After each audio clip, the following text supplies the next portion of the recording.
On Halloween night, 1974, 8-year-old Timothy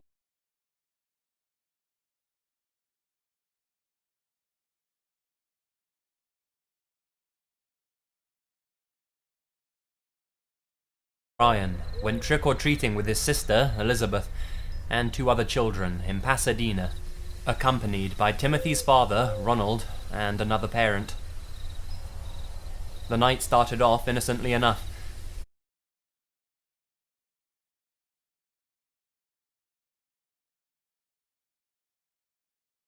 But would go on to end in tragedy. When the group knocked on one particular door, there was seemingly no one home, and as such, they swiftly moved on. Timothy's father stayed behind for a moment to wait and see if anybody would answer the door. He quickly caught back up with the others, with 5 pixie sticks in his hand, given to him by the homeowner, who was simply taking their time to answer the door. He distributed the candy amongst the children, and later gave the spare one to a child who was not with the group. It began to rain, and as such, they cut their trick-or-treating session short, and the children and their parents went back to their homes. Before bed, Timothy asked his parents if he could dip into his candy collection. They agreed, and young Timothy decided to start with the pixie stick. He poured some of the powdery candy into his mouth, but immediately complained that it tasted unusually bitter. Timothy quickly realized that something was wrong, and he rushed to the bathroom with severe stomach pains. Shortly after, Timothy began to convulse.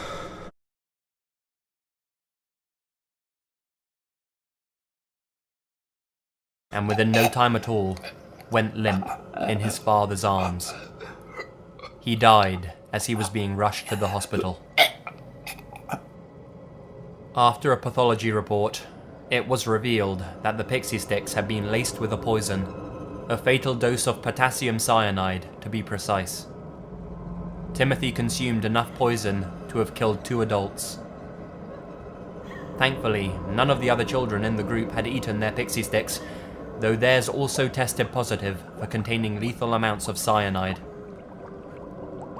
The tops of the candy wrappers had been opened, filled with poison, and resealed with a stapler.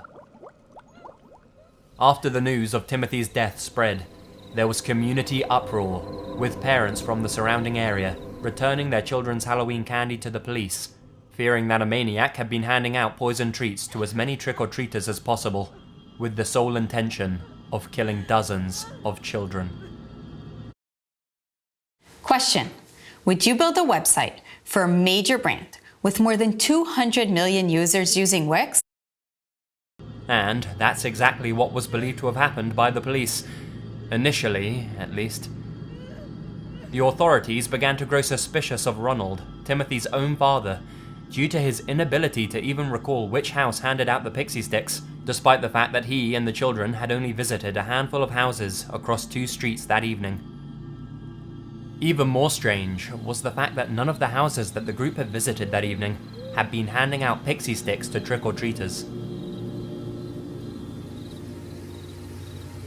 Eventually, the truth came to light. Ronald had poisoned the candy himself, and ensured that it ended up being given to all of the children that he had taken out trick-or-treating. His motivation? To collect on various life insurance policies that he had taken out on his son, and presumably his daughter, though, as stated, she never ate her candy. He gave the other children the sweets in order to cover his tracks, and make it appear as if someone else was indiscriminately handing out the poisoned pixie sticks. Turns out that Ronald was over $100,000 in debt, and the life insurance payouts that he was set to receive would have eased his financial woes. Throughout his entire trial, Ronald maintained his innocence, but the amount of evidence pointing towards him as the murderer was too substantial for the jury to ignore. It was revealed that Ronald had been talking to chemists about where he could purchase cyanide and how much would be needed for a lethal dosage. His friends and co-workers also testified that Ronald showed an unusual interest in the poison in the months leading up to Halloween. He was found guilty of murder and 4 counts of attempted murder,